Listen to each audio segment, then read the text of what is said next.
Okay, hello everybody. Welcome to your very favorite Spider-Man podcast. Here comes the Spider-Cast. I am your co-host, Mike Guimond, and as always, I'm joined by Joshua Mervell, and today we're going to be taking a look at Spidey comics from May of 1985. That's right, and the gang is all here. G.I. Jolie is in tow. Bow, bow, bow, bow. All right. That's dance hall for hello. And Bex Luthor is also here. Yo, what up, Ooh, Pussy Bex. Boy? And Josh, we've also got another special guest. Why don't you tell us who else is joining us? We do. We also have joining us this week, Mike from the Amazed and Marveled podcast. Woo! How's it going, everybody? Yeah. Thanks for joining us, Mike. Yeah, thanks so much. Yeah, So- for sure, guys. So yeah, why don't you tell us first what your story is, what your connection to comics is, and your connection to Spidey, if any.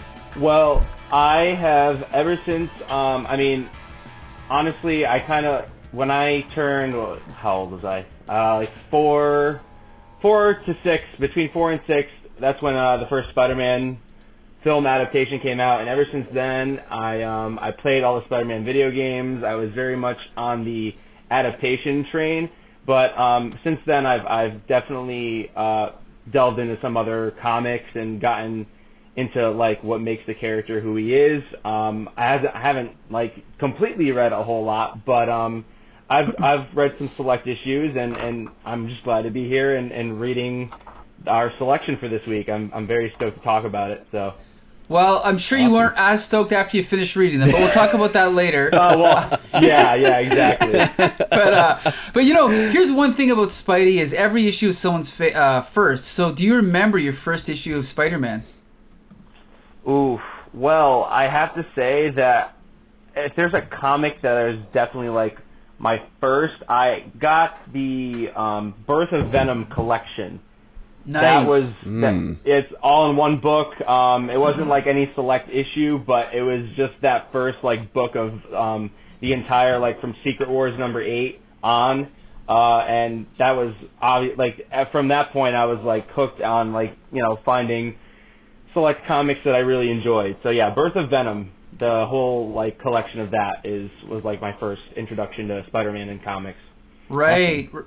And we've reviewed some of those on here for sure, like, Secret Wars, the first appearance of the Black Costume. We just did Web of Spider-Man #1 last week, which is where the costume comes back, right? So, yeah, that's kind of this whole era, so it's perfect. It's perfect timing. Exactly, yeah. Yeah, so this issue does not really touch on that specifically, but it is sort of in the middle of that same era. So this week we're going to start off with Web of Spider-Man #2. Right. And John. Yeah, this is a strange one. It wasn't awful, but it was extremely similar to the last issue, if not the exact same thing happening. Like, we see the Vulturians. They're flying away from Spider-Man after their defeat last issue.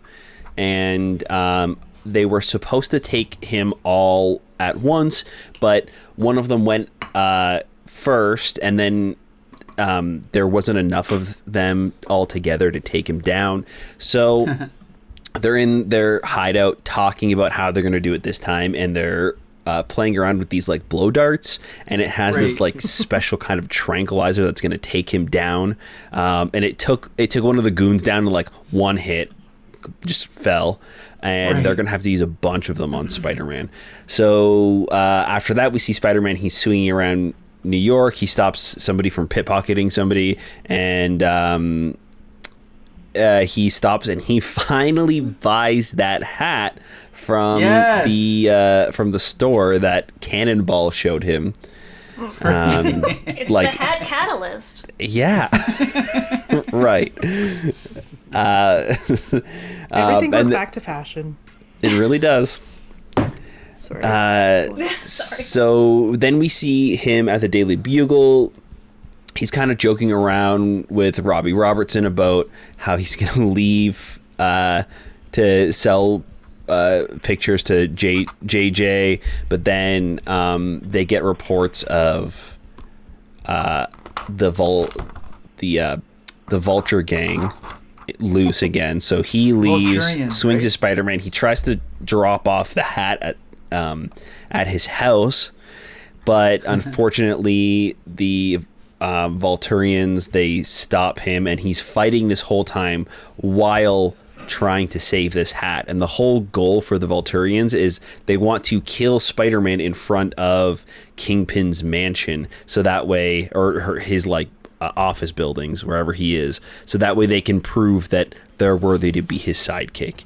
And at the end of the day, the Vulturians aren't successful, and they don't kill Spider-Man, and Kingpin ends up returning the hat to Spider-Man because he owes him one, so now they're even. But I don't remember that. Do you guys? Yes. When did he owe Kingpin? Oh, well, because all of the squabbling outside woke Vanessa out of her sleep. And that is that really what it was? Yeah. It was a thank you to Spider-Man for getting rid of these rats in the sky so that Vanessa could continue to watch her films, her pictures, and recover. That's why. Well, wait, I must have missed that. Is that really what it was? Yes, it is. Oh my god. Yeah. Wow. He's talking about if Spider-Man could fight these guys off, no problem. If he wasn't chasing after that hat, must be important. Here's the thing okay. This is a weird issue. Yeah. This was weird, but it's so weird too because nothing really different happens from last issue. It's the same thing. The Vulturians are planning to knock out Spider-Man for some reason, and then they fail and fly away. Here, you know what? Here's the thing. I guess he bought a hat for Aunt May. That's different. I mean, here's the thing. Nothing happened. He did that. It's a repeat. It's so strange to me that in the mind of a 20-year-old man, women only seem to want hats from Macy's. Right. I mean, that is the gift. It's the gift this season. Well, in the previous issue, wasn't Aunt May looking at that hat, and then she's like, "No, I have money troubles," to Mary Jane. Yeah, and it is still true. Is it called back? It's also a carryover because Louise Simonson is the one who wrote the story with Cannonball. Do you know what I really liked about it was so convoluted that I rolled my eyes and saw into the fifth dimension, but the way that they introduced Kingpin, or how they roped him in, gave us a little more background about Vanessa's condition, which was up until now a bit of a mystery. So it seems as though she's watching. At first I thought it was Kingpin just watching Singing in the Rain, because that seems, I was like, okay, that seems like a Kingpin thing to kind of do in his upper crusty penthouse suite. And then it kind of reels it back, and it shows Vanessa lying in bed, kind of getting rest. And he says that she doesn't speak. So I don't know what kind of affliction she has. It's really, it's a true mystery to me, and it's the only thing that's keeping me on these storylines with Kingpin at this point. It's so weird too because we see her speaking to him before. But again, probably this is a different just writer. for this issue. Right. Let's be clear. Louise Simonson wrote the story with Cannonball, so she introduced the hat motif or whatever, MacGuffin. So she's reusing it here. Maybe it's been reused one too many times. But this issue is still by far the best of the bunch. But even if it's a different writer, that shouldn't matter. No, it's the same writer. Oh, you're saying with Vanessa not talking, you mean? Right. Yeah. Well, that's just editorial going. Well, they're not keeping it consistent, right? Maybe this writer doesn't there should know. be some sort of continuity. Right. Here's the thing. I actually when I started reading this issue, the first thing I noticed that I didn't like was the motivation of these Vulturians or whatever they are. The fact that they want to fight Spider-Man and tangle with Spider-Man. They use the word tangle like 3 times. And that has got to be my biggest pet peeve. So, of course, I posted it on a Facebook page, Back Issue Magazine. It got all these, 150 different comments, and some people agree with me, some people not. That I basically was saying supervillains' motivation should not be just to fight Spider-Man, because that's like the motivation of like a professional wrestler. And then some asshole disagreed with me, and I was like, who is this asshole? Oops, it's Kurt Busiek, writer of Astro City. So anyway, he made some good points that not every supervillain can have that motivation, but the point is that we'd love to have you on the show. Yeah, exactly. What an asshole. Yeah. But anyway, it's like with that flimsy premise and with the hat and with everything else, I still think this issue was enjoyable. I still like the characterization of the Vulturians and these weird names they have, like, what is it? Sugar Lips? Sugar Face? Sugar Face? Yeah. Poncho and Gripes, I Gripes? think. That's the one. Right. I was Yeah. gonna say, I feel like Mike's got extensive notes on that one too. Yeah, there you go. Well, yeah, so basically, I thought it was pretty good, but Mike, you are our special guest this week, so why don't you tell us what your impression was of Web of Spider-Man number 2? Well, I honestly thought it was kind of, it was interesting that they kind of stretched the Vulturians, it's almost like they stretched the character of the Vulture over, 3 people. And it's kind of like, I don't know, it's a little bit more haphazard and definitely a lot more clumsy. But to me, it was, I guess, when Peter was trying to bring the hat back to his apartment, they tried to do something with the 3, I guess there was 3 of his people that lived in his apartment building. They were at the top of the building and he couldn't sneak in. Right. So it's almost like they did a parallel between, Spider-Man's trouble of dealing with 3 different vultures, and there's 3 different people that he has to avoid, which he can't, to get into the skylight of his house. I thought that was an interesting parallel. Yes. But yeah, I mean, and the fact that the Vulturians are trying to get on Kingpin's side, but Kingpin's who the heck are these guys, and why are they disturbed? They both have different viewpoints on it, so I thought that was kind of interesting too. But yeah, the whole I towards the end I was definitely laughing quite a bit because I was this hat situation, the Kingpin was thanks for not just stopping the Vulturians, leaving Vanessa to sleep or whatever. It was such a random thing, but I was it was, trust me, that was the first issue I read, and that was only the beginning of my humor of the rest of the stuff that I read. So, but everything else was pretty interesting. So, but yeah, so that was kind of my thought on it. I thought it was pretty cool that kind of Aunt May is talking about her secrets that she keeps from Peter. I thought, because of the financial troubles, and even though she's mad at Peter for dropping out of grad school, she's got her secrets she has to keep too, in terms of the finances. Yeah, so I thought there was some interesting story there amidst some of the haphazard stuff, for sure. Yeah, I agree. Jolie, did you have something to say about that? Yeah, now that Mike has mentioned it, I almost forgot, and can we put a pin in this? We have to give Mike a special superhero name, just to differentiate between the two. Right. He brought up the the idea that Aunt May also has secrets that she's keeping, and I almost forgot about that.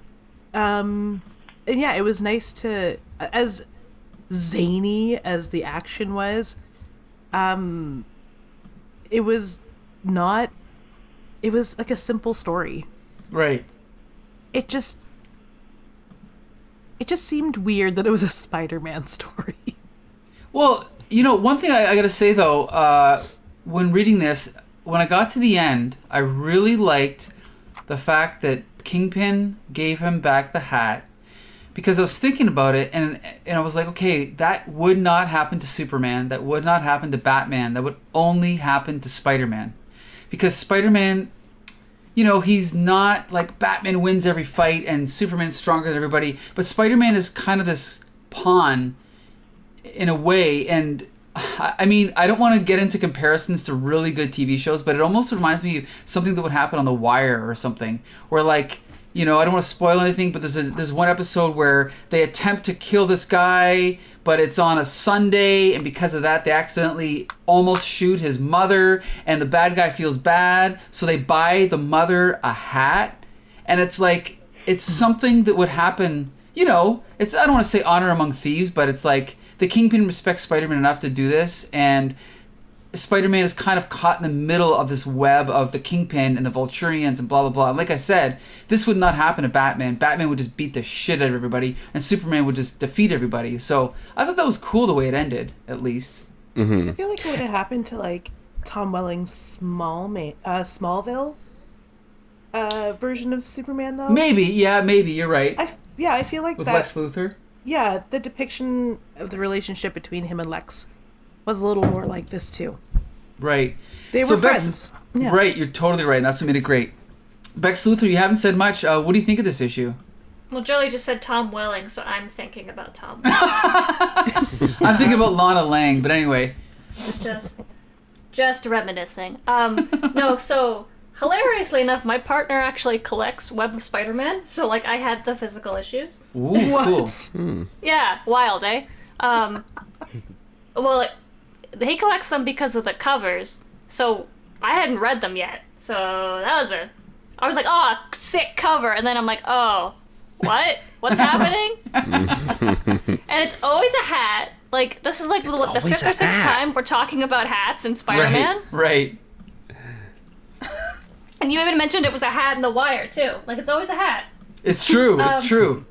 I thought it was quirky Spider-Man goodness. Like, it wasn't, like, anything special or anything, like, too crazy, but it was just weird enough that, like, oh, yeah, Peter Parker would be just buying a hat for his Aunt May and then get into a fight with 4 Vulture lookalikes, and also Kingpin gives it back to him. Why not? Like, after everything we've read in the last couple weeks, why wouldn't that happen? It's almost like these things are just happening to Peter. Like, it's not really about Peter in this issue. It's like they're setting up the Vulturions and their kind of relationship, and then you get that glimpse of Aunt May and how she's feeling, and then it's mostly like a little bit of development for Kingpin, honestly, because the fact that he even gives him the hat back, it's like what you said, honor among thieves. Like, Kingpin has always been a character who's like one of the baddest of the bad, but he does have his own ethics, right? Right. He's not just gonna kill indiscriminately and stuff like that. Right. My favorite part was just the callback to I won't ever remember their names, but Bambi and Sandy and Mandy and Candy and yeah. It's Candy, whoever. Bambi, and Randy, right? Sure. Okay. I'm refusing to learn their names on purpose. Okay. But I love that because in the previous issues of Spider-Man, these girls would be on the roof and they'd be sunbathing so that Peter couldn't sneak in the roof to go back home. But now it's fall, so they're like, crap, what do we do? How do we get these girls back on the roof? I know, they're refurnishing a wardrobe. Got it. Yeah. I'm like, what? It's like, who? That's the weirdest thing they could have been doing up there. Like, maybe they got into photography or, like, I don't know, literally anything else. How do they get it up there is my thing. Good question. Because Good question. the elevator doesn't go all the way up there. And one of them's like, oh, I broke a nail, so she wasn't helping. Right. So like, they had to carry that up the stairs. Okay. Here's the thing. DIY queens. Yes. No decades. Yeah. Here's the thing. That might be ridiculous, but you know how, Josh, back in the old days, we used to talk about how well orchestrated the John Romita Jr. fight scenes were, like with Roger Stern, how everything was planned out. This issue reminds me of that. I really like that bit where Spider-Man is about to swing in, and then Candy, Randy, and Bambi are up on the roof. So he's like, well, I'm going to have to go to the, I'm going to have to just come back later, I guess. So he starts going the other way. And I love the fact that the Vulturians are like, Spider-Man's changed directions. Honcho seems to be going uptown. Or Honcho seems to be going uptown. I just love the fact that Louise Simonson is not just throwing crap at a wall. Like, she's actually keeping track. And it's a minor thing. It doesn't mean this is like a masterpiece, but just the fact that she's keeping track of the geography of the story grounds it a little bit more than the average writer would do, Right. Yeah, there was never really a moment where I was lost as to what was happening in the action, which is pretty crazy considering you have 4 characters that look exactly the same flying around Spider-Man in the air. Right. So the fact that there was no point where I had to like go back and look at the art again to figure out what's actually going on is pretty great. And I don't think I really even realized that until you just mentioned it. So I think that just goes to show how well it was executed. Right. Now, Mike, I want to ask you, are you familiar at all with writer Louise Simonson? Not exactly, no. Well, okay, so she's most famous for doing X Factor. She was the second writer on X Factor. She created Apocalypse, the 4 Horsemen, right? All that stuff. Oh. Yep. So she was the editor of X-Men in the late 80s. So she's kind of like the second most important person in X-Men in the 80s, you could say. And she did Louise Simonson just for a little... she did Spider-Man just for a little bit before doing X Factor. So at this time period, in my opinion, she's probably the best writer. She didn't do much for Spider-Man, but it was some good stuff, as we're seeing. It's different, definitely. Are you familiar with Greg LaRocque at all? I'm going to assume you're not, the artist here. No, yeah, not really, no. Okay, because he did Legion of Superheroes in the mid to late 80s. I think I have him on Facebook. He's a good guy. But I actually shout out. There you go. Oh, you dropped something, Michael. Yeah. Hopefully we don't call him an idiot on any of our podcasts. Oh no, he's not an asshole. Actual term was asshole. Oh, sorry. Right. But but his he's art, very smart. Just a joke. Yeah. But his art has actually been getting better with each issue, and like this issue, it was almost reminding me of like Mike Zeck or something. Like page digital 12, original 11, the big close up of the Kingpin when he's in the room with Vanessa.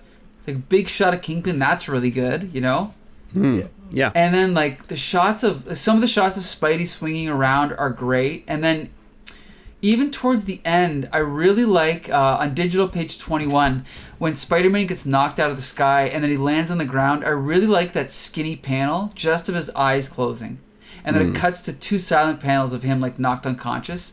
I thought that was really good, Mm-hmm. Yeah. There's a lot of really great stuff in here. I love the stuff of Spidey swinging through the city. There's some really great, interesting poses that do not look like reuse poses. Right, they're not stock poses. Original 13, the moment where he flips backwards to catch the darts in the box hat is so good. I love that pose. And just with that like simple line of action, you can tell that he like swung backward. I don't know. It's really really well done. Right. And then even at the bottom, that's a great shot at the bottom when he's throwing the darts at those guys. Or sorry, is he deflecting them? Oh no, he's throwing them. Yeah. Anyway, that's really good too. So okay, go ahead, Jolie. So I have a question. Sure. And we'll see it in, I think it's either in Amazing or maybe it's in Spectacular, but did he always carry his belongings in a web backpack on his back? Not always. Not always, but for a long time, yes. Yeah. And it's like on and off. He doesn't constantly have the web backpack, but if he needs to carry stuff with him, he'll usually have it in the web backpack. If not, usually when we see him swinging around the city, he's hidden his stuff somewhere. Or he'll like web it onto a building or something. Yeah, or like hide it in the alley. Which is why I understand that we needed the hat for the story, but I was also like, the whole time reading, I'm like, just drop off the hat like on a roof and defeat these guys. What are you doing? Right. Well, doesn't he use the hat as like a shield a little bit? That's true. Yeah, he does. Darts in the hat. Yeah, and also, it's funny though. Doesn't he run out of webs? Like, I think he runs. I'm assuming he runs out of webs because he made that web backpack for the hat. Oh, that's interesting. That's a good point. I don't know. Yeah. Yeah, and then Could be why. I don't know. Yeah, and it was only on the one, I think, that he lost web shooter, so it would make sense if he was just using the one to make the thing, and that's the one that he ran out of fluid with. Exactly, yeah. So here's my question to Mike, our guest. Does this Web of Spider-Man #2 comic make you want to read more 80s Spidey? Honestly, yes. I think that the concept of the Vulturians, like, is really cool. Like, as haphazard, like I said, as it is, it's the Vulture basically stretched across a bunch of different characters, and even like we were talking about the very personal Kingpin Honor Among Thieves thing. I think that both of those kind of work for this story and work for me, really. So awesome. So you recommend this to like a new reader for Spidey?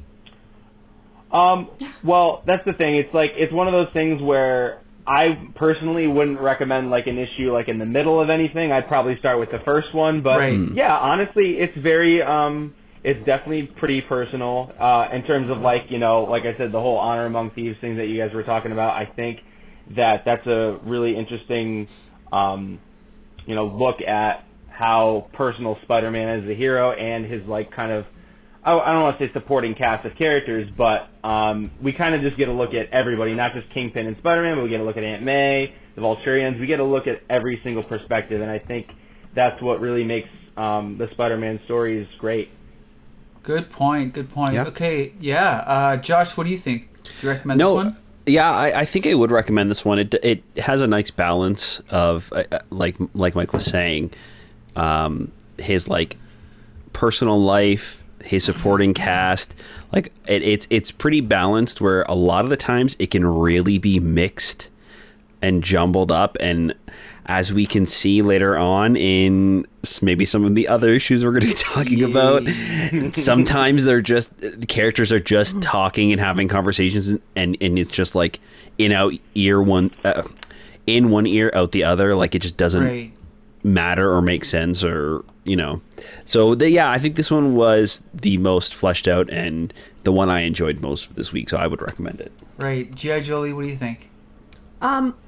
At first I didn't think that I would, but Mike brought up some really good points about how the Vulturians are. And I didn't consider that. And I kind of like that interpretation of their characters, as dumb as their, like, you know, solo names are. Excuse me. And then just thinking about the whole the whole relationship dynamic between Kingpin and Spidey. That was kind of cool too. So I don't know who I would recommend this to, but if I ever heard anyone besmirching the Kingpin and Spidey in the same conversation, I'd be like, well, did you know that in Web of Spider-Man, blah, blah, blah, blah, blah. And then I would go on with my recommendation. So yeah, I would recommend this in context. Yeah, with a preamble. Okay, so Bex Luthor, what do you think? Well, I would just like recommend it to strangers on the street. I just go up to them and be like, "You need to read Web of Spider-Man #2." Just handing out issues on the corner. And I have a copy just handing I can out. give you. Yeah, don't worry. I printed them all off myself, full color, to hand out on the subway. Could you imagine? They'd arrest me. Oh my god. No, I mean, she's clearly mad. Nobody would hand out Web of Spider-Man. Yeah. Not #2. Yeah.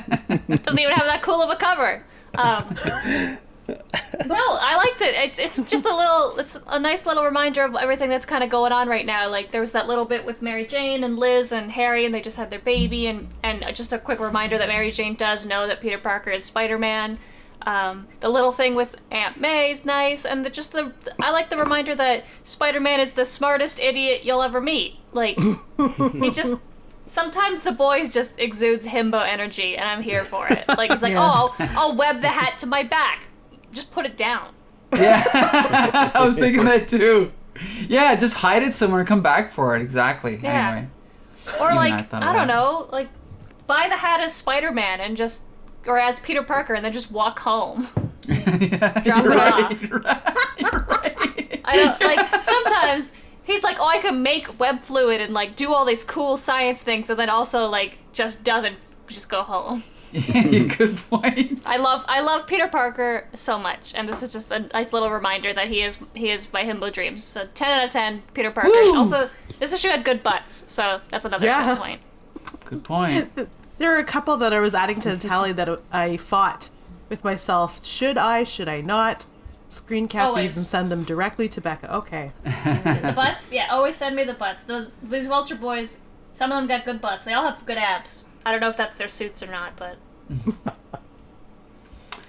All right. Well, it's all downhill from here. So anyway, now we're going to talk about Amazing Spider-Man number 264. Before we jump into this, I have to quickly say, Mike and Josh and Becca and maybe Jolie, you guys are used to the world of comics coming out whenever the frick the artist is done, whenever the frick the writer feels like writing the script. Well, back in the 80s, there was a new issue of your favorite comic every single month, no matter what. So fill-ins were a reality at this time. So if they were late with, the latest story by the regular writer and artist, they would just go into the drawer and pull out a generic Spidey story that was already done and just, slap a cover on it and publish it as whatever comic, they needed it for.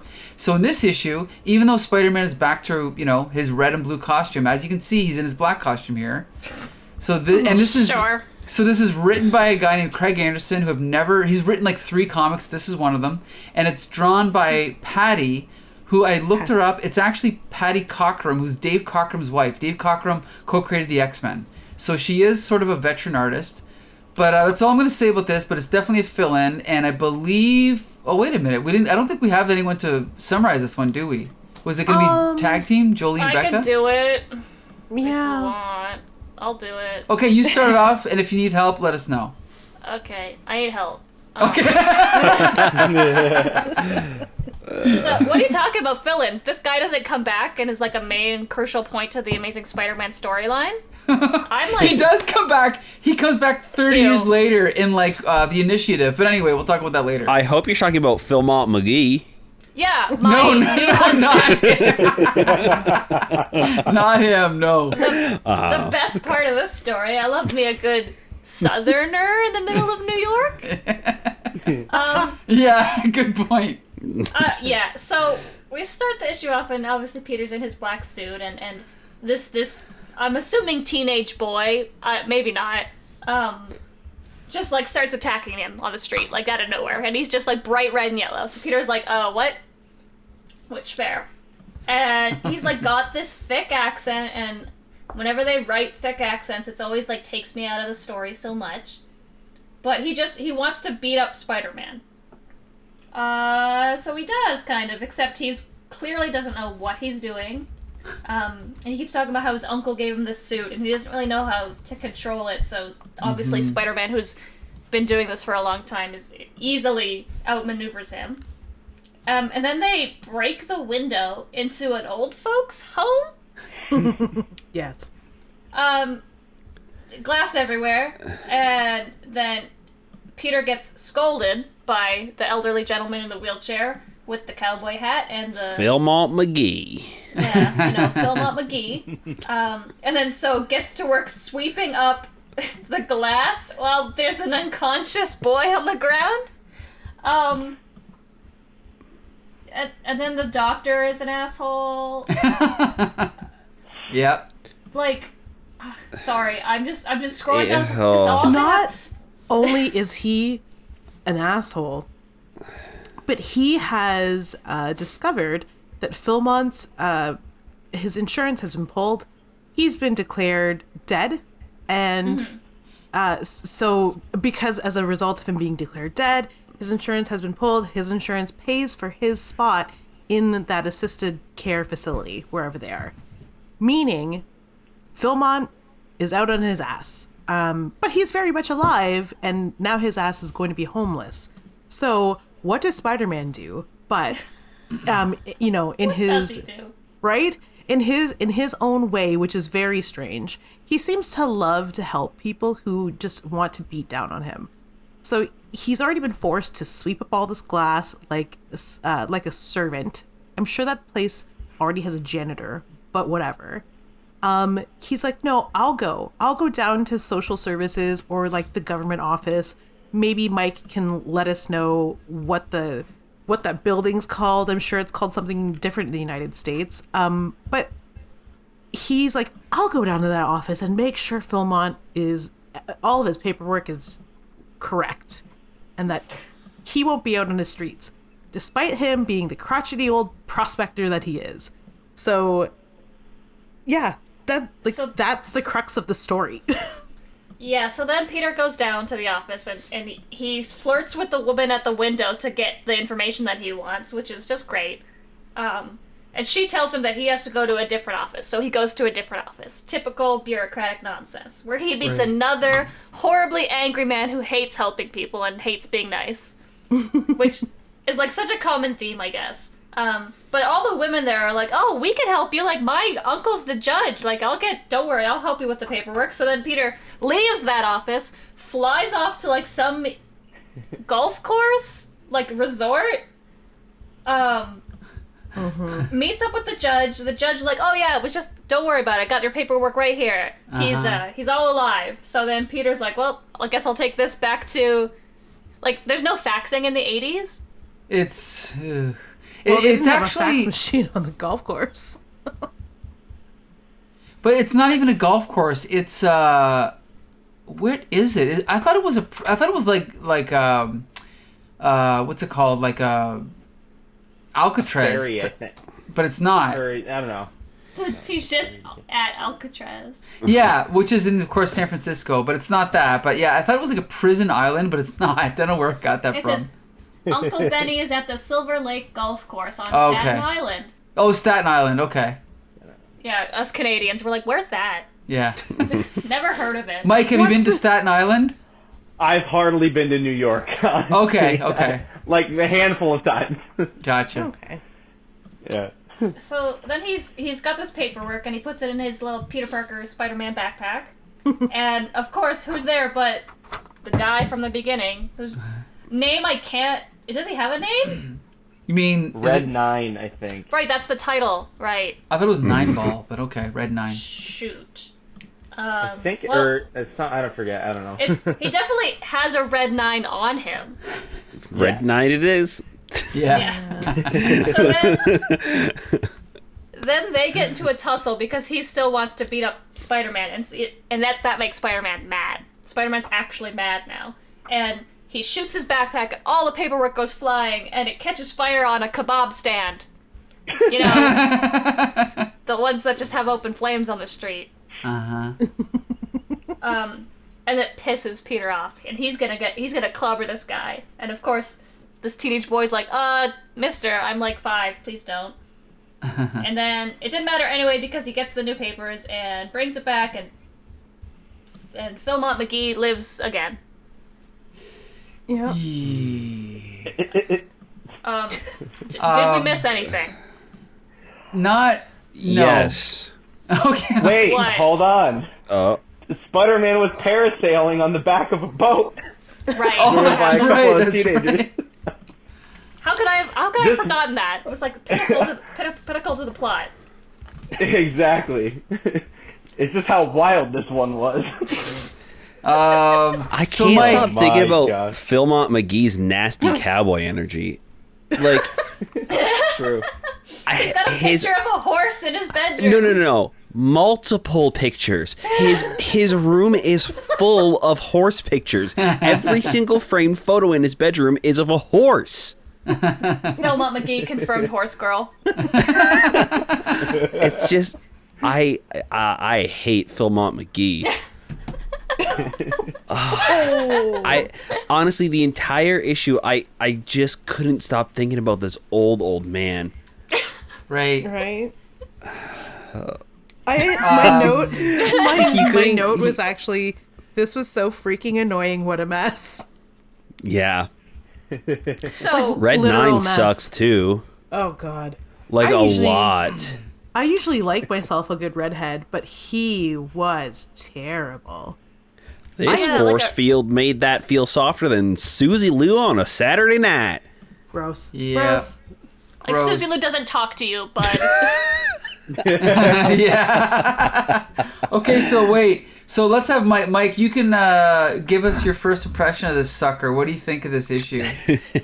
Oh God, I could not stop laughing when I was reading this. I just nonstop. As soon as he crashed through the, like, I thought it was a little like crazy when like you had this like jock-esque character, like, so he felt like he was like a very stereotypical, like, I don't know, but it spiraled. It was basically a slippery slope into like the old folks' home, and like once they handed him a broom to start sweeping up the glass, I was like, this is interesting. So Yes. It only just kept going from there.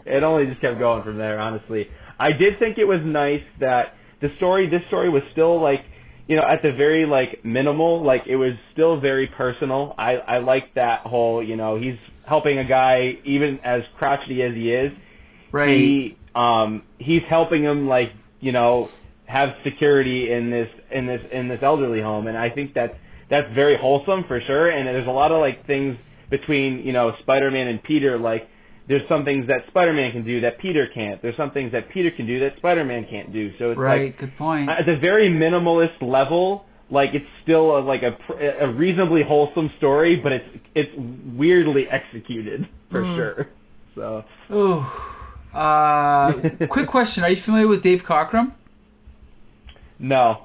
So Dave Yeah, Cockrum. I feel like a lot of my answers are going to be no. That's So I'm okay. just No. letting you know. So yeah, Honestly, I'm the same way. You probably might know his work, but I don't remember anyone's names. yeah, like Dave Cockrum. Yeah. So he co-created like Colossus. He designed Colossus, Storm, Nightcrawler, Thunderbird. So he co-created all those. He created them all, and then Len Wein wrote them, and then Chris Claremont gave them all the personalities later. So he's a giant. So, and I don't want to say that Paty Cockrum is only Dave Cockrum's wife, but unfortunately, she's just not famous. So I don't really know anything about her. I've never come across her in anything. But when I looked at this issue, my first impression was, okay, this is a fill-in. But as I went on, I actually found the art pretty charming, to be honest. I really like the way she dressed Spider-Man in his black costume, where he's all black with just small blue highlights.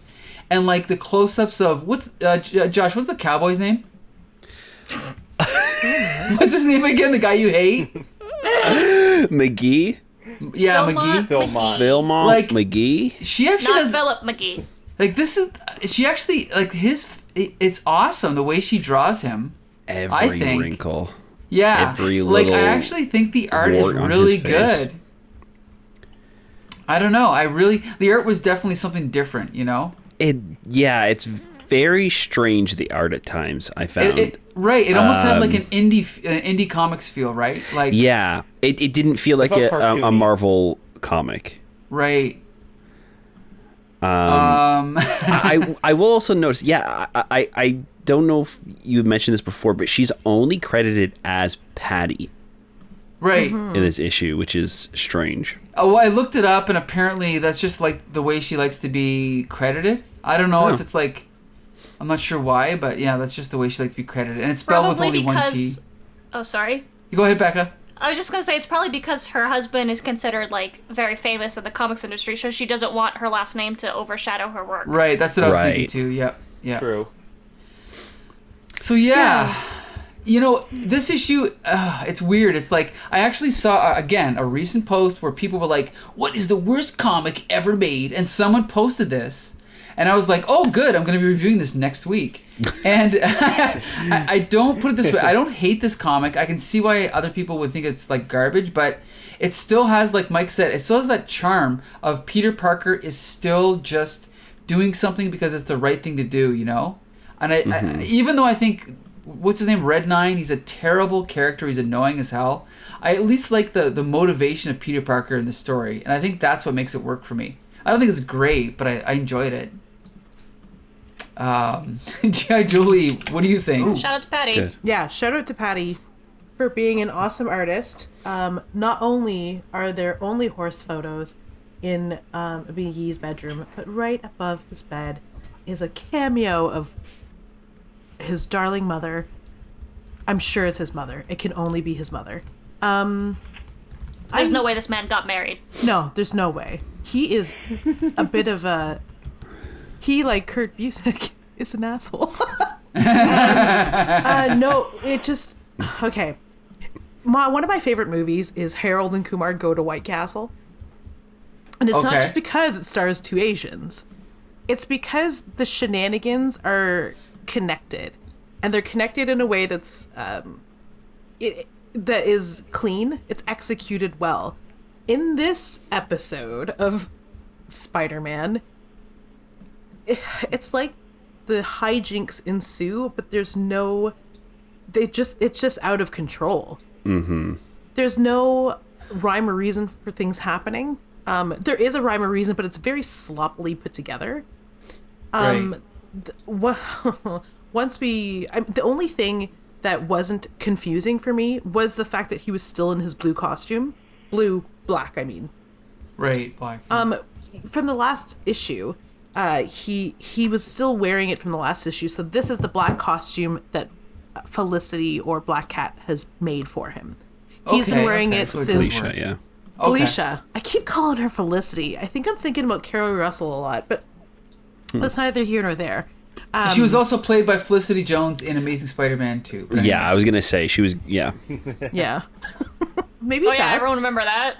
Everybody remember Amazing Spider-Man 2? When Black Cat was an Amazing Spider-Man? Huh? Yeah, What? exactly. Well, Anyway, yeah. go ahead, Jolie. It was just the execution of the shenanigans and how they butted up against each other, and what that meant to the underlying plot of trying to be helpful and wholesome. Right. If you're trying to show us that there are, like Mike said, things that Spider-Man can do and things that Paty can do, and they both can't do the same things. They both excel at others. Then this is a really weird way to show us that.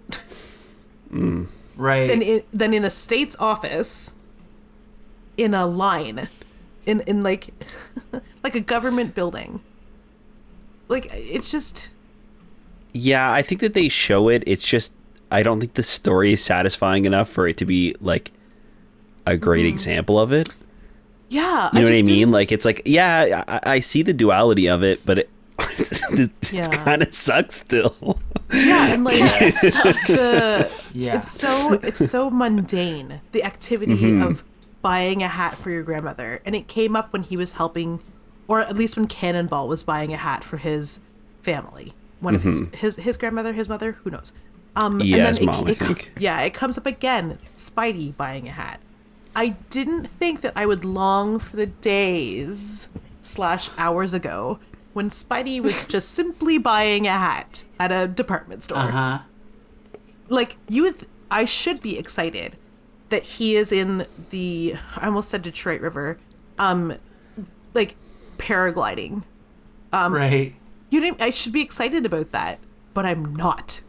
Mm-hmm. Because it's so shoehorned in that I've already been annoyed, and now I'm really annoyed.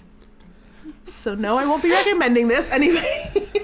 It kind of feels like Marvel Team Up a little bit. Oh, yeah, well, I was like, again, what is this taste? Is that Marvel Team Up? Yeah, that leads to my theory that this was probably just in the drawer for Marvel Team Up, and they're like, oh crap, we need a story, let's just throw this out, right? That's probably what happened. Right. Is Red 9 a character? Is this the first appearance of Red 9? Do we know this or not? First appearance of Red 9, last appearance for 26 years.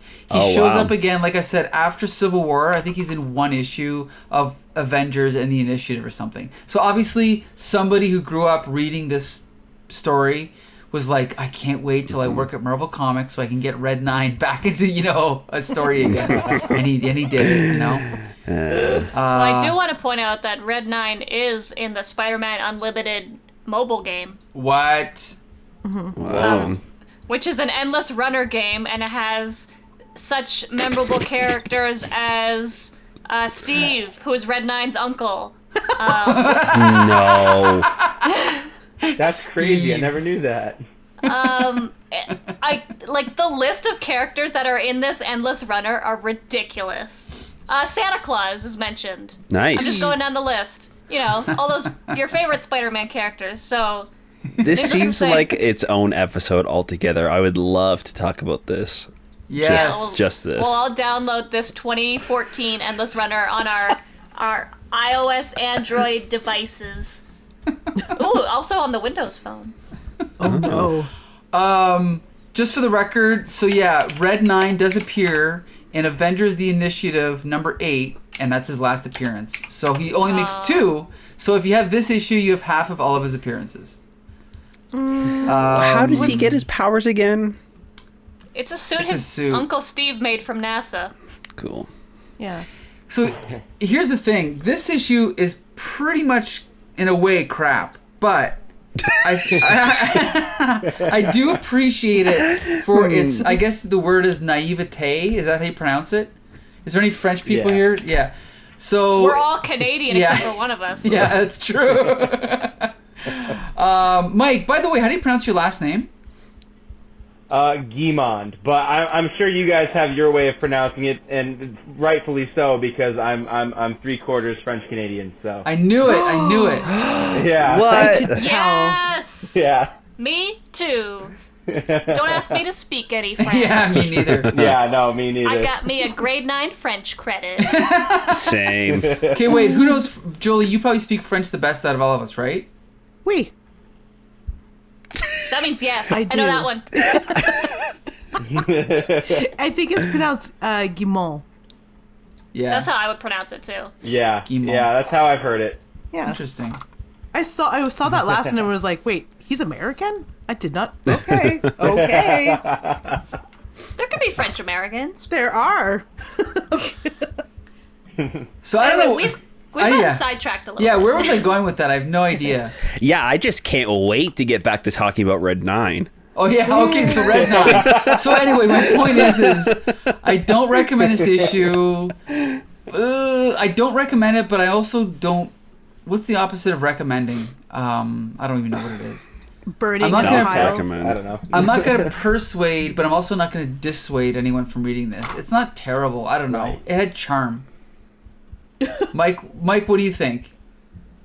I'm with you on that, honestly. I think it's this weird, like, imbalance, whatever you want to call it. It's a pretty neutral one, I'd say. Right. So this is probably giving you trepidation about reading more 80s Spidey, possibly.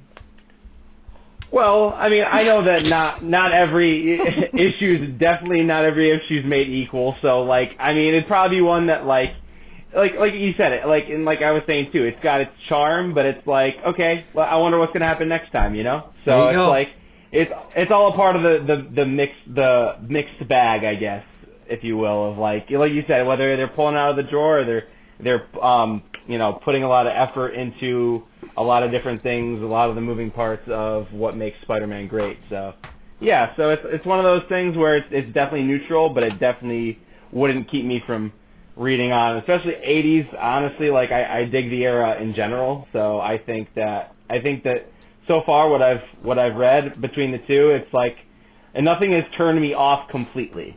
Awesome. All right. Well, get ready. G.I. Jolie. Yeah. What do you think, G.I. Jolie? Would you recommend this one? If you need to discover the origins of your horse mother, then yes. No, I can't. No. Not even for the paragliding.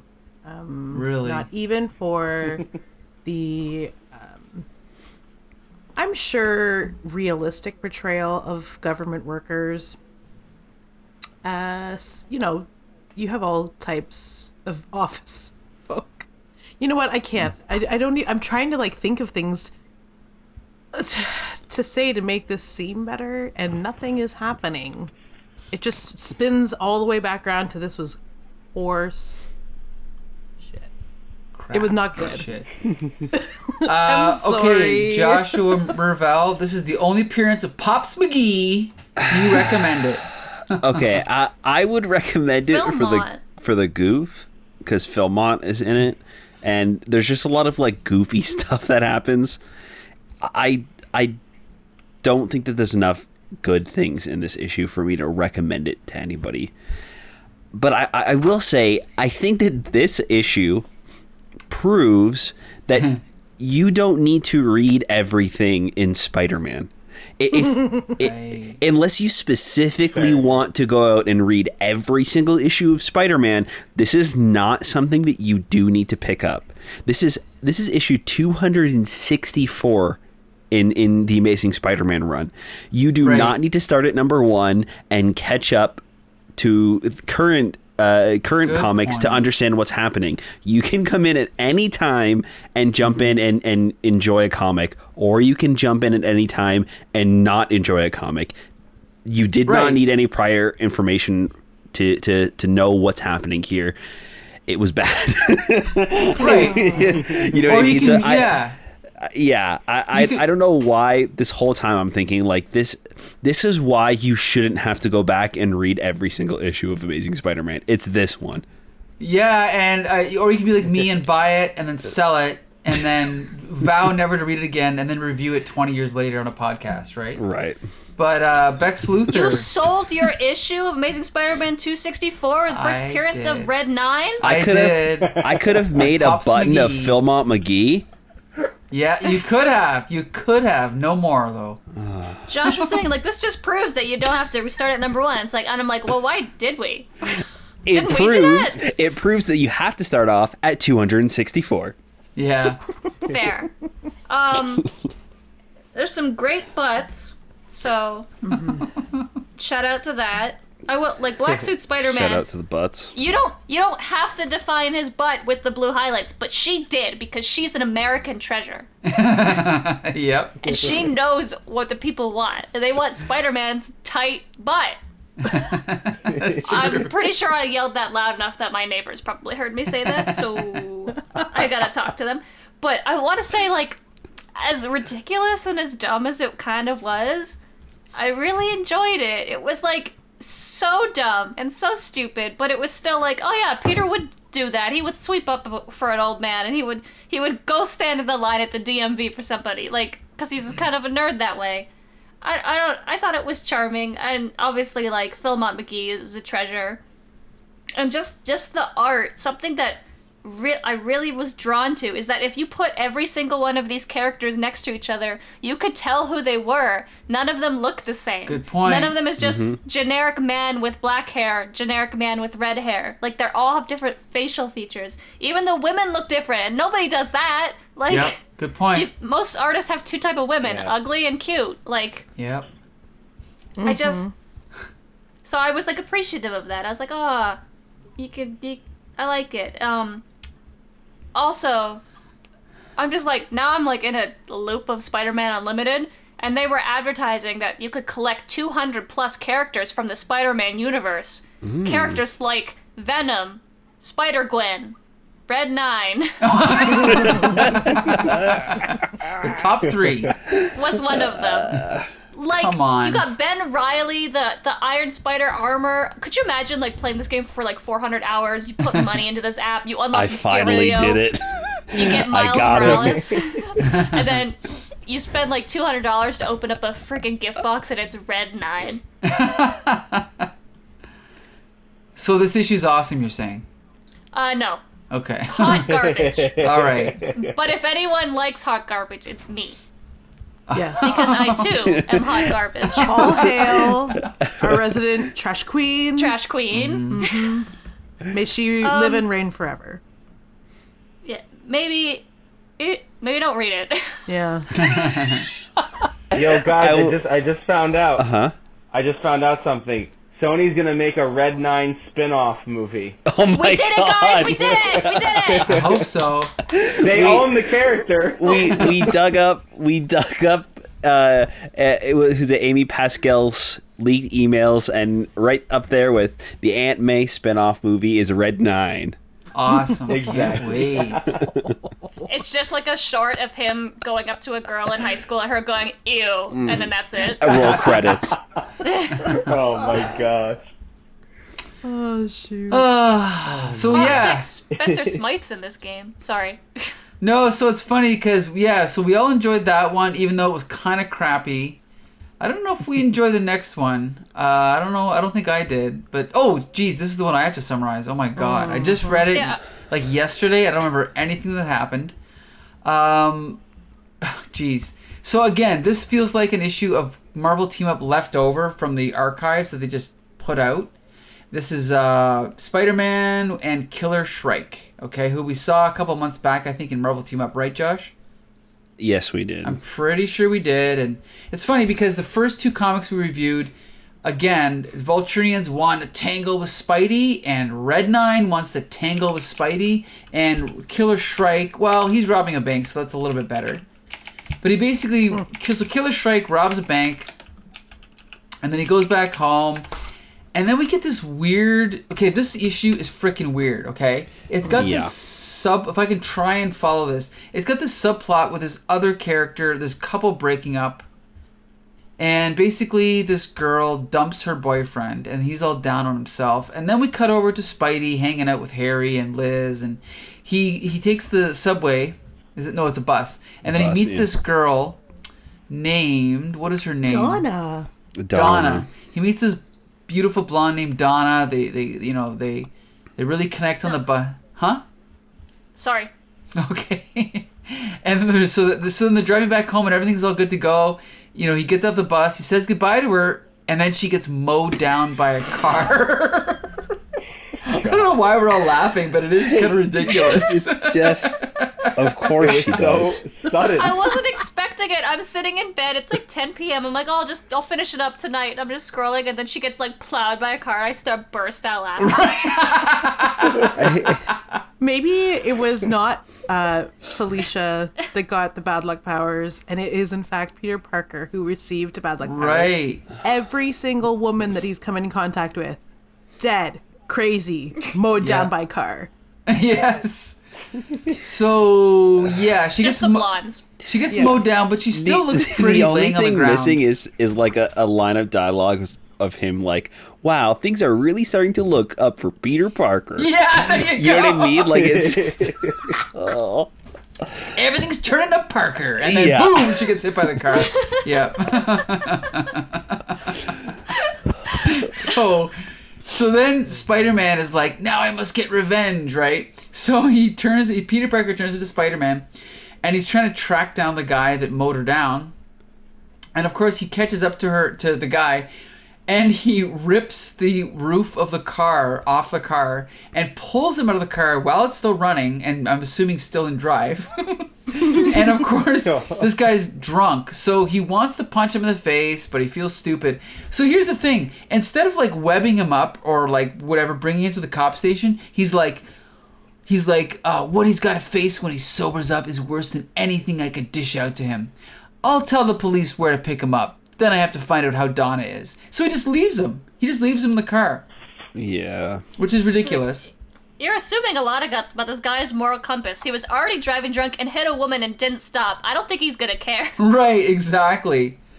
So then he goes to the hospital and finds out that Donna is like, I think she's like pretty much in critical condition, right? So she's not doing good. So then he goes... Oh, sorry. Go ahead, Jolie. The doctor is like, unless she gets a transplant of a very vital organ, she's not going to live, and we can't track down her next of kin. All we have is this information from a tag on her bag that she had with her on the bus. And Peter, is like, oh no. Well, I was faster than the cops at tracking down the hit and run suspect. I'm going to find her family. Right, and he's like, oh yeah, well she mentioned that she has a brother, blah, blah, blah. So then we basically cut over and we realize that the guy that got dumped earlier in the story is her brother, right? Yeah, and not only is he her brother, named Donnie, he's her twin brother, named Donnie. No wonder the dude's depressed. Right. His parents were idiots. Oh god, yeah. Donnie and Donna, because that is what you... And not even Donnie. It would have been Donald. They're twins, too. And they're twins. Well, it's just like Jolie does have a twin named Julie, right? I mean, yeah, kind of and the same thing. I maintain to this day that my parents hate children, too. Maybe, maybe Donnie and maybe our parents know each other. Fucking got him, Jesus. So Jolie, so Spider-Man breaks into Donna's apartment. So Jolie. Yeah, I was gonna say Jolie. And then looks through her stuff and finds Donnie's phone number. And basically calls him, and he's all down and out, and he can't get through because he's got his phone off the hook, which back in those days actually meant something. Actually, no, he rips it off the wall. Yeah, it's literally off the hook. Yeah. And so, meanwhile, I don't know how Killer Shrike ties it. Does Killer Shrike... He lives in the same apartment building. Oh, that's right. Okay. The neighbor. Yeah. So he does what any villain would do. He sees Spider-Man, and he's like, I'm going to put my costume on. I'm going to go tangle with Spider-Man, as every villain wants to do. So they tangle. And then meanwhile, Donnie is down on himself. And he's like, you know what? Screw it. I'm just going to kill myself. So he leaves a suicide note. Meanwhile, Spider-Man and Killer Shrike are fighting outside. And then it's like the suspense. What's going to happen with Donnie? Because we need that kidney. And he crawls out, through the window to the fire escape. Spider-Man's fighting Killer Shrike. And then finally, he defeats Killer Shrike. He's down and out. And Spidey... goes up to the top of the building and he sees Donnie, and Donnie wants to jump off the thing, the roof. But Peter Parker gives him a pep talk, and he convinces them that, life is good, and you just gotta, hang in there and blah, blah, blah. And he's like, you're right, Spidey. All right, take me to her, Spider-Man. And then it cuts to them in the hospital. The two twins are on two beds, and the operation is a success. Donna's gonna be fine. Donnie's gonna be fine. And, maybe. Peter... Maybe, hopefully. And then she's like, thanks for dropping by again, Peter. You really cheered me up. And he's like, hey, I enjoyed it. But visiting hours are over, and I'd better cut out now.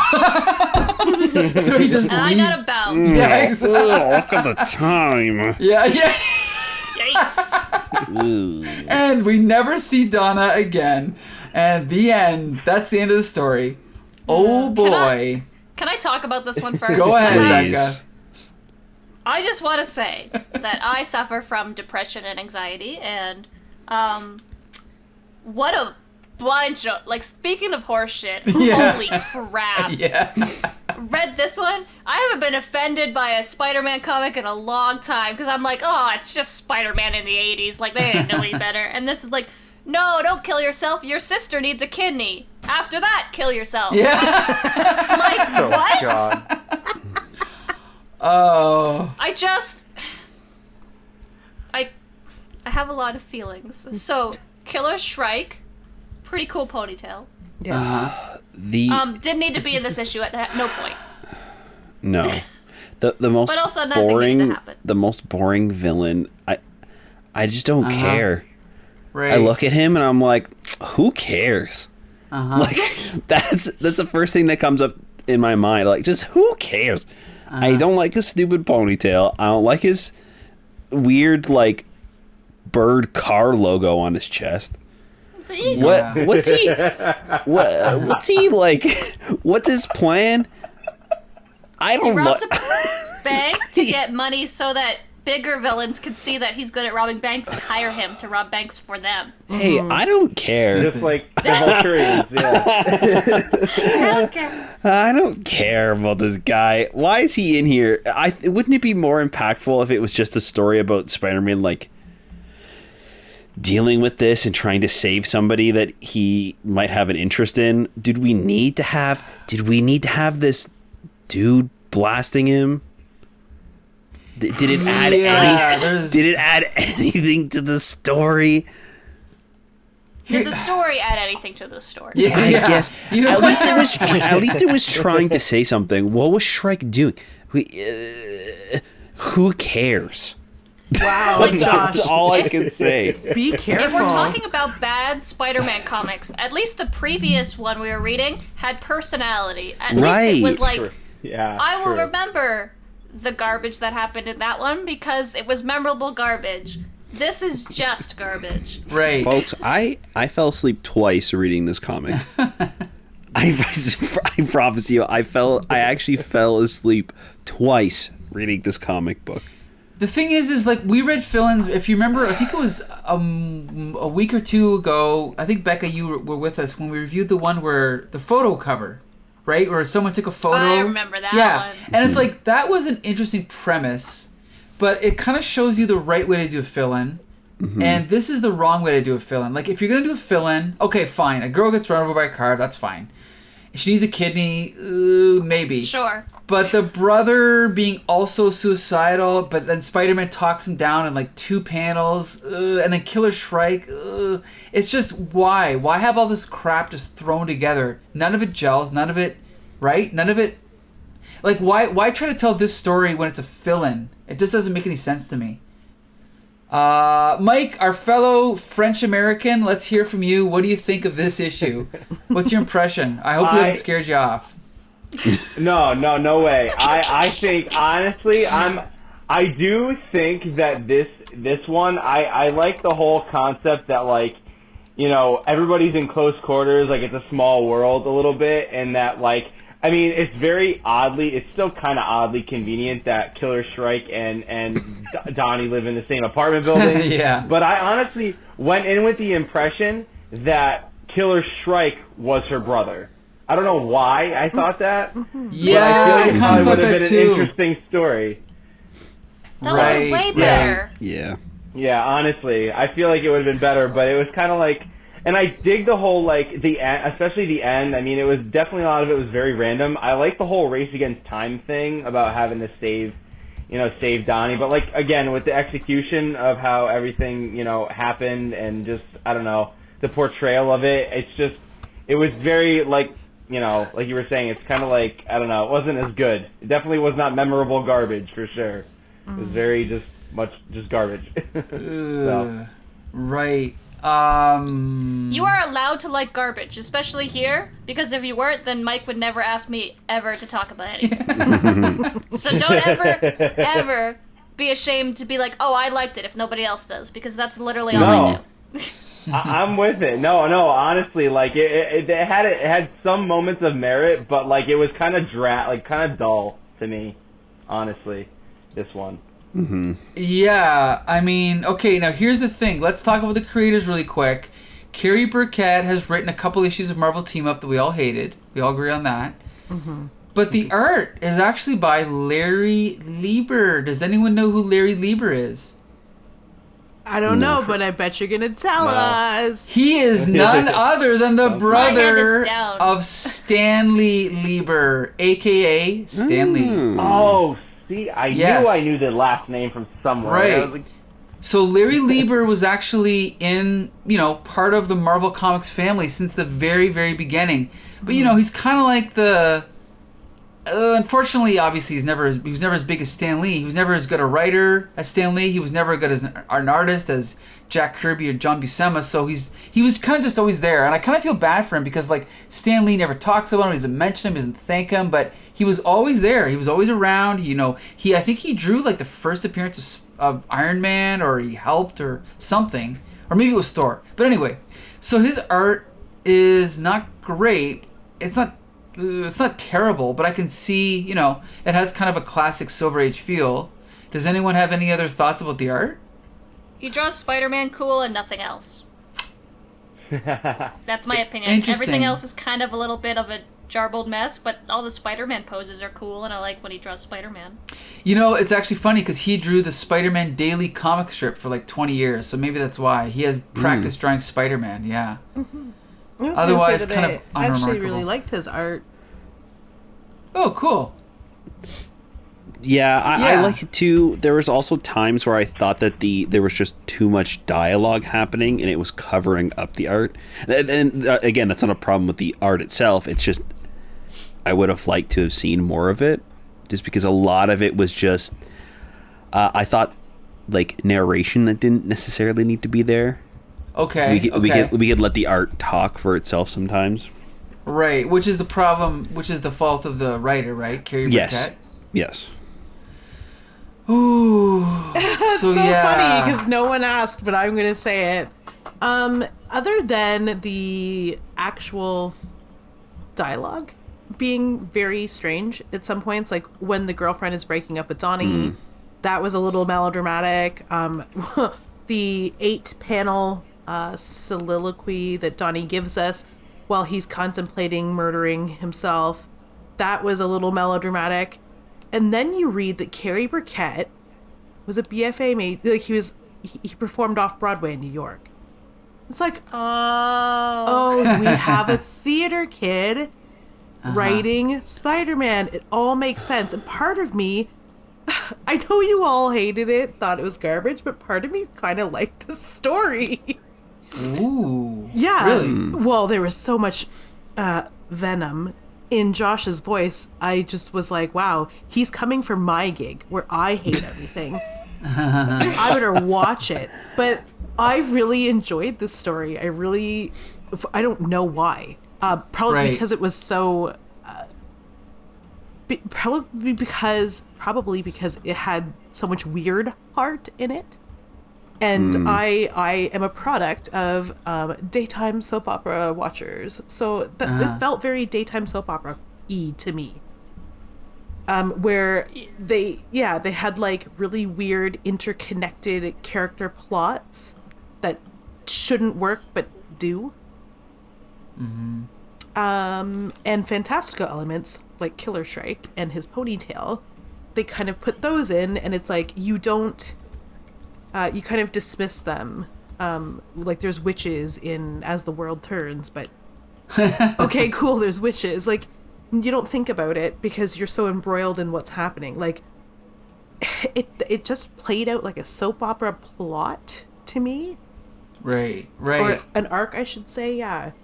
And maybe that's why I enjoyed it. I will agree with every single person in the room, in our own separate rooms, #alone together, that it was absolute trash, but part of me didn't hate it complete. Well, I know what you mean. Like, obviously I read this as a kid and I probably sold it, but I didn't hate it. So there's definitely like an 80s, again, it's got that 80s Spidey charm. So I don't hate it, but I definitely don't think it's great. I should point out the inks by Jim Mooney make the art a little bit better than it would have been without him, because he's a great inker. Mm-hmm. But when I opened it up and I saw Cary Burkett and I saw Killer Shrike flying through the glass, I was like, oh crap, I gotta read this. Because I do remember this issue. I remember not liking it. Yeah, I'm kind of in the middle. I don't hate it, but I also definitely don't like it. And I do think it's the worst of the bunch this week. Oh, 100%. But, hey, if you're looking for a good laugh and you want to see a woman get mowed down by a car, this is the issue for you. It really is stage musical melodrama. Now that you said that he did theater work, it's like... when they're breaking up and she's like, you're just so sad, and she turns to the distance and then it starts raining and then she's like, yep, we'll talk. I'm like, oh my god, yeah, now he's gonna start singing about how sad he is. Right. Yep, you're right. He's gonna start singing about the rain that's falling. And how it mirrors his mood. Yeah. And then he goes and writes a suicide note. It's this is just Rent, right? Right. Which I guess it could be worse, you know. At least it could actually be Rent. Yeah. Whoa. How dare you on the 25th anniversary? Oh, whoops. I love Rent. But at least it's a done in one. At least it's a complete story. You can read it and get the whole thing. That's a good point, right? Like, here's the thing, Mike, is, you know, you read it, never get you read modern comics. Will you at least... I mean, I'm not asking you to concede something, but do you notice that the stories from this era are like more self-contained?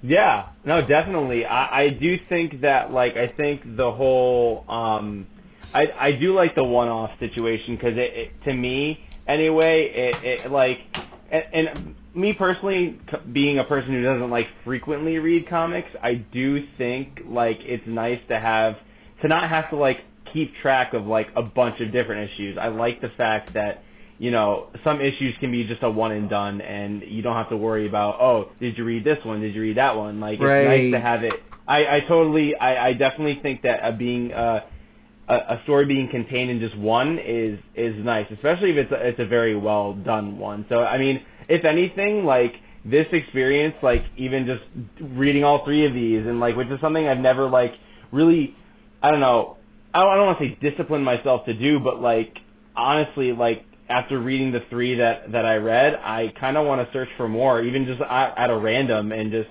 kind of dabble in those and just see, oh, okay, do I need to keep track of this? Or like, this is probably one of my favorite single issue comics that I've ever read. So it definitely has me wanting to explore like this era of comics a little bit more. Excellent.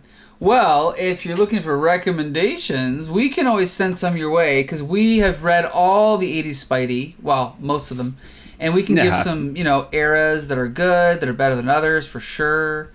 And if it says Marvel team up, just stay away. Yeah, skip Don't do it. But there's definitely some good ones, by, like we said, Roger Stern and John Romita Jr. And it's funny because next week we're going to be reading the first ever comic book by Peter David. Are you familiar with Peter David? No. Okay, so Peter David has been at Marvel for, well, I guess 35 years. He wrote Spider-Man, he wrote the Hulk for 12 years, he wrote Star Trek, he wrote the Captain Marvel, the Genis Vell version, he wrote X-Factor, Madrox. He's written almost every character you could think of. Supergirl, Aquaman. He's the one that gave Aquaman the hook and the long hair. So he's been around forever. He's one of the most important writers at Marvel and DC. And so next week we're going to be reviewing his first issue, and that's Peter Parker number 103. So even if you want to just pick up that issue, and I mean, just for a random story, and you can get an idea of a different writer's take on Spidey, we definitely recommend it, or I do at least. Awesome. Yeah. So I tentatively recommend this issue. I mean, it's not, I don't recommend the issue, but I don't hate it. Josh, what about you? No. Can everybody just real quick look at original page 2? Oh, okay. Do we have to? Okay. I already closed it, but Okay. I guess I'll go back. Well, I think you might want to take a look because Is there a butt? Oh, there's a Killer Shrike has his cape tucked into his underpants. Oh, hold on. I'm going. Hold on, there's an ad. You're right. He does. He does. He in the middle panel, he's got it tucked into his underpants. If I was in this bank and he burst in and said, give me all the money, I would look at him and say, who cares? Yeah. He does have it tucked in. Oh, look, it's tucked in. You would be taking your life into your own hands at that point. But I feel like they'd be in fine hands still. I think it's always tucked into his pants because of the way that it like fans out into a V. If you look at like the second strange. panel on original page 2, he has like a manta ray cape, so it has to tuck in the back to look like that. So it's a conscious choice. Yeah. Not a good butt though. It's really weird. I think it's meant to emulate the actual colorings of the bird, of the Shrike.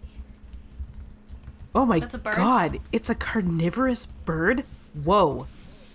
Like a vulture. No, it's funny because it looks like This is a Tweety bird. it's a Tweety bird, but it's What? It's a little bird. it's like a killer. Oh my god, there's a picture of it like with a big mouse in it. Ah! Yeah. What? Like, it's so unassuming and like, kind of cute. But it's There it is. it's known Have to as put one in the chat. it's known to Oh, be nice. carnivorous. There's like pictures of it like eating a snake. Like What the hell? eating a possum, like destroying. Like, this bird is not to be messed with, So why didn't they draw him more cute then if this bird is so cute? right? You would think so. I mean, he did name himself Killer Shrike. The bird doesn't have a ponytail. The bird has a better costume than this costume. It does. He even has like the mask around his eyes. Yeah. This guy's just got a big ponytail. Yeah, this bird is already a killer, so is Killer Shrike like redundant then? Wait just a darn second. So is he just like Shrike? Like chai tea? Like non-bread? Okay. Wait Like just a Sahara darn Desert. second. He doesn't have long blonde hair. Oh no. Oh no! It's part of He's his mask? bald! Oh, it's part of his mask. Ew. It's just part of the costume? Wow. Oh, that Yeah. makes it less cool and more I cool. didn't even think about that. Original page 16, we see him taking off his shirt, and underneath is Oh, we his do? Killer Shrike costume. Sorry, 16? Oh, he has Original brown 16. hair. He's got brown, short hair. Interesting. That is so weird. So, God, I hate this guy so much. Oh my God. It's a fake ponytail? Oh, dear. What is thinking as Captain Marvel?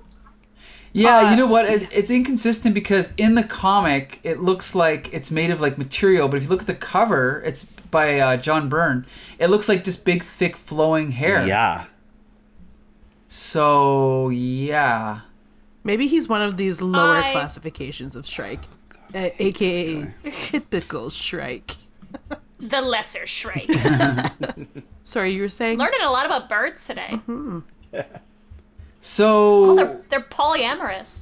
Oh, neat. So, Bex Luther, do you recommend this issue? Absolutely. If you want to learn about birds, here we go. It's some good old 80s Spider-Man garbage, and sometimes you just need that in your life. Sometimes you just need to be, oh, okay, cool, a bad guy I'm not too familiar with robs a bank, cool. Oh, there's a breakup, and oh, she's dead. We're okay. And like, it's almost half of the issues that you make me read for these things are just not great. But they all have really sick covers, so I have to stop being like, oh, this is gonna be dope because of the cover, because it has nothing to do with it. True. Hopefully things will pick up next week, but anyway. Even if they don't, I live for the melodrama. Okay. Jolie, did you get your recommendation yet? I don't remember. It wasn't Shining. Yeah, skip it. Okay. We'll make it quick. Just skip it. But all right. Do look up Shrikes. Yes. Okay. Yeah, they're pretty cool. Josh, did you recommend yet? I don't remember. I do not recommend. Ooh. Okay. All right, and Mike, you've already given your... Did you give your recommendation? I think I did. Yeah, I mean, honestly, like, I feel like, especially with I mean, if I'm going kind of like backtracking between the three, I feel like Web of Spider-Man was probably a little bit stronger of the three, but like, I feel like even the two, like, they fall flat in like certain places, but there's like little glimpses of like, I don't know, traits that I think are, you know, worth it in a Spider-Man story. So I can't say I heavily recommend them, but like, it was just an interesting read for sure. Like the definitely Amazing and Spectacular were interesting reads just as adventures as they stand. So wow, be all careful, right. Mike. Your 3/4 politeness is showing. Yeah. Oh gosh. You're being so diplomatic about how crappy these books are. Come on. Well, no, here's the I thing. know. It's like, we didn't write I'm not them, a Mike. big You can be comic mad. reader. Okay. What? I remember I used to be like that on this show too, and then And then you. well, wow. Well, now I'm just attacking Killer Shrike because I didn't like comic he was in. So, To be fair, he's kind of a goober. That's true.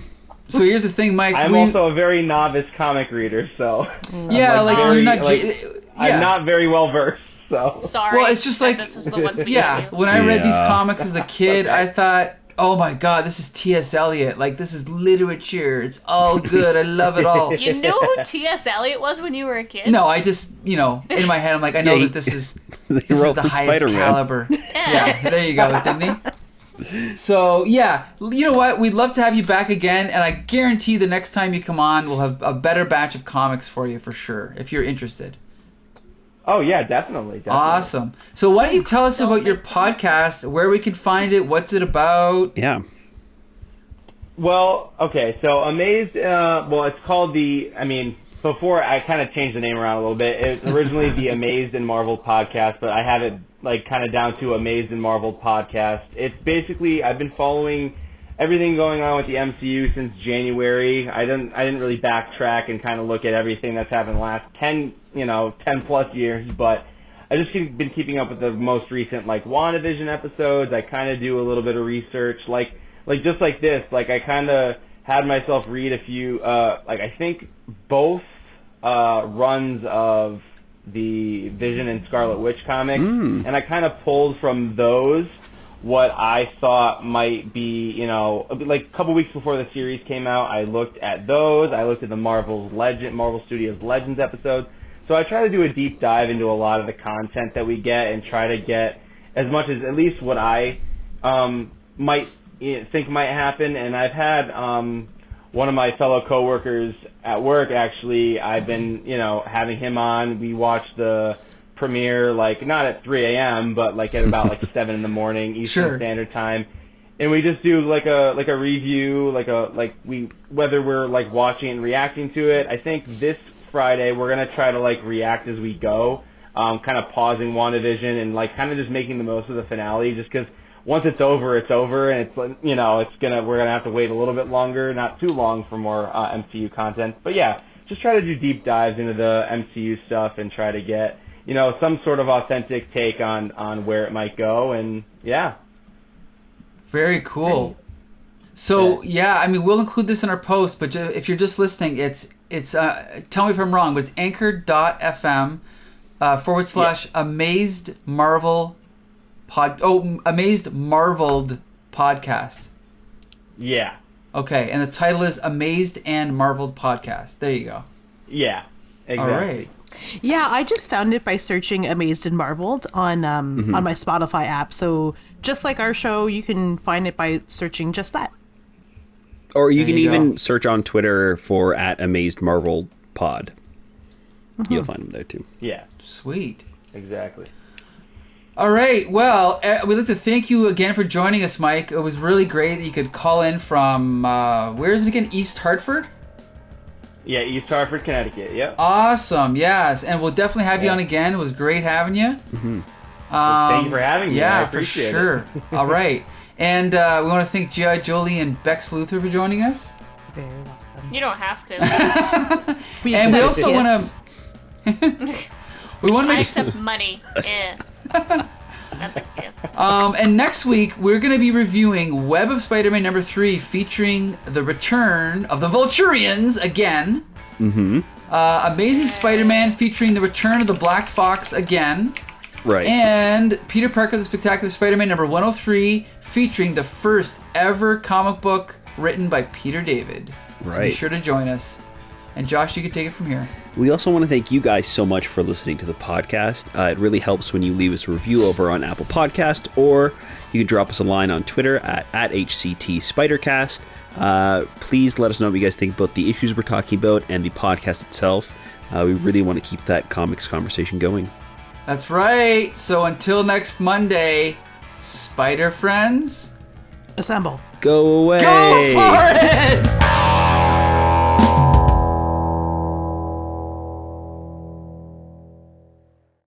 Do any of us have friends that make kombucha? I feel like that's my vibe. I don't know about energy drinks, so. Well, Mike Nicolika knows all about kimchi. Does that help? Yeah. No, that's not good. I'm not. That's very, very different. Oh.